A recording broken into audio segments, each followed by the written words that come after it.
শীতলক্ষ্যা নদীর রূপগঞ্জ অংশ।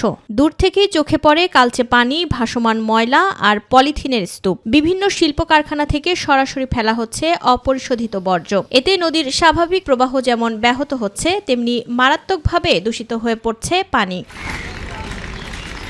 নদীর পানিতে দুর্গন্ধ, মাছের মৃত্যু আর চর্মরোগ সহ নানা স্বাস্থ্য ঝুঁকিতে পড়ছেন আশপাশের মানুষ।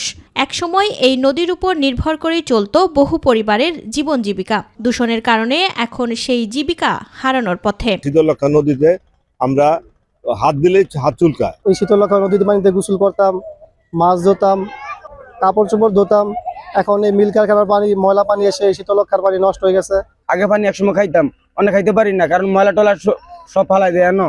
নদী রক্ষা কমিটি বিভিন্ন পদক্ষেপ বারবার নেয়, তারা ঘুরে, যেই কারণে তারা এই পরিশ্রমগুলি করতেছে সেই বাস্তবতা আমরা চোখে দেখি না। পরিবেশবিদরা বলছেন, শিল্প বর্জ্য শোধনাগার বা ইটিপি চালু না থাকায় দূষণের মূল কারণ। নিয়মিত নজরদারি ও কঠোর ব্যবস্থা না নিলে শীতলক্ষ্যা নদীকে রক্ষা করা কঠিন হয়ে পড়বে। এই নদীটাকে আসলে ডাস্টবিন হিসেবে ইউজ করা হয়েছে, সমস্ত ওয়েস্ট প্রোডাক্ট এখানে ফেলা হয়েছে।